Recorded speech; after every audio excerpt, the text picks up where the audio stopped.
Nagbabagong balita, pumuputok na storya. Live na live ang balita.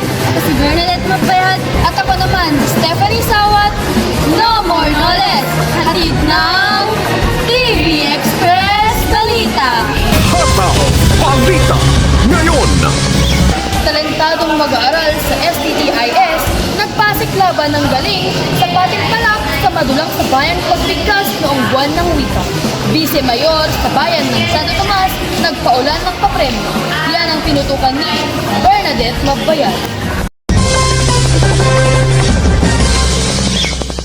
Kamakailan lang ay nagdiwang ng buwan ng wika ang Santo Tomas Technological International School na may temang Filipino, wikang mapagpalaya noong Agosto 30, 2024. Ayon sa nasabing pagdiriwang, bandang alas 3 ng hapon ay nagsimulang nagpasiklaban ang iba't ibang seksyon ng Baitang 11 na mag-aaral sa STTIS. Bago nagpakitang gilas ang mag-aaral ay sinimulan munang nagpahayag ng kriteria ang nasabing selebrasyon na si Ma'am Lovelyn R. Agabao, SHS Focal Person.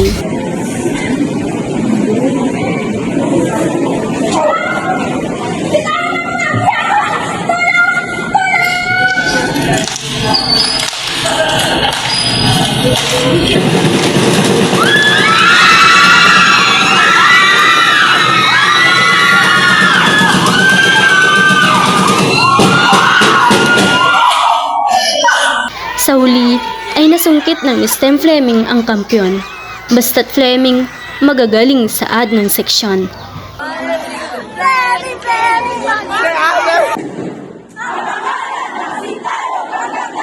Binigyan pansin naman ng ABM Mass ang unang gantimpala dahil sa galing nilang taglay. Samantalang sa tatlong seksyon ng UMS,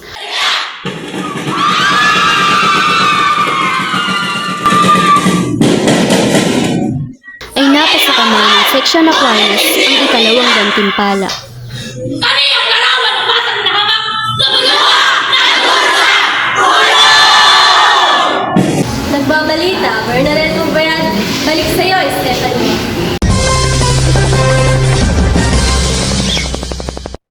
Mahigit 3 estudyante ng Nueva Vizcaya nahulog nang ang tinatawid nilang tulay biglang bumigay. Mga mag-aaral at mga guro ng Abuyon National High School sa Alfonso Castañeda, Nueva Vizcaya, pumarada bilang parte ng pagiging isang atleta.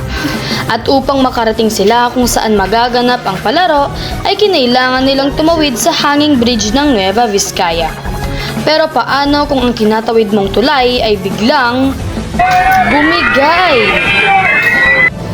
Ang 38 estudyante ay nagsipagbagsakan sa taas ng 10 metro at naanod sa rumaragasang ilog.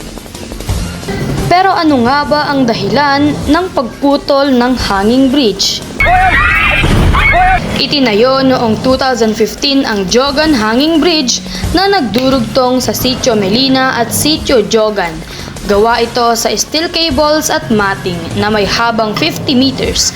Ayon sa pagsusuri, ang nasabing dahilan ng pagbagsak ay overloaded daw ang tulay, kaya ito bumigay.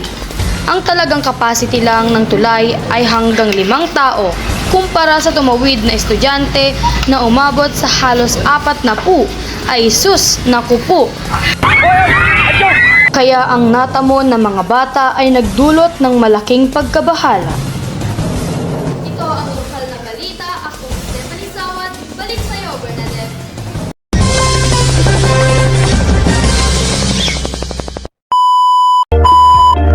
Kaunting oras muna mga kaibigan. Magandang edukasyon ba ang hanap mo? Halinaw, hatid ng STTIS o ng Santo Tomas Technological International School.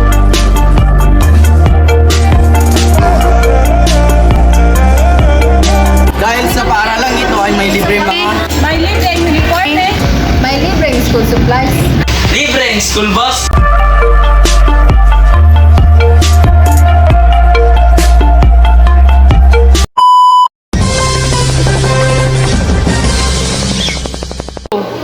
Mga estudyanteng grade 3 natrap sa sulok ng bus habang naglalakbay sa Bangkok, Thailand. Yan ang tinutukan ni Bernadette Magbayad. Sa trahedya ang naganap kanina lamang sa Bangkok, Thailand. kung saan nasunog ang bus na sinasakyan ng mga mag-aaral mula sa grade 3 students. Ayon sa mga nakasaksi, nagsimula ang sunog sa harapang bahagi ng bus at marami sa mga bata ay hindi kaagad nakalabas at natrap sa nagbabagang sasakyan. Nakalulungkot na naiulat na may nasawi sa nasabing insidente. Ang mga otoridad sa nasabing bansa ay nagsasagawa na ng investigasyon upang matukoy ang sanhi ng sunog at kung bakit hindi kaagad nakalabas ang mga bata.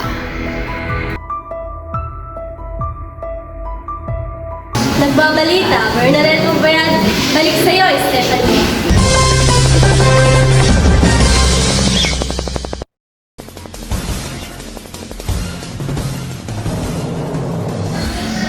Pinataob ng CNHS Volleyball Men's Division ang STTIS sa katatapos lamang na district meet noong ika-7 ng Setyembre hanggang ika-14 na Setyembre na ginanap sa Northern Isabela Academy. Kahit nagtatangkaran ang mga pambato ng STTIS, hindi nagpahuli sa bilis ng mga palo at depensa ang CNHS kaya tinalo nila ang 3 sets na may score na 23-25, 26-28, 23-25. Iyan ang nasabing pagkabigo ng STTIS matapos hampasin ito ng CNHS sa final round. Ako, si Joyce Andy nga, nagbabalita. Balik sa'yo, Stephanie.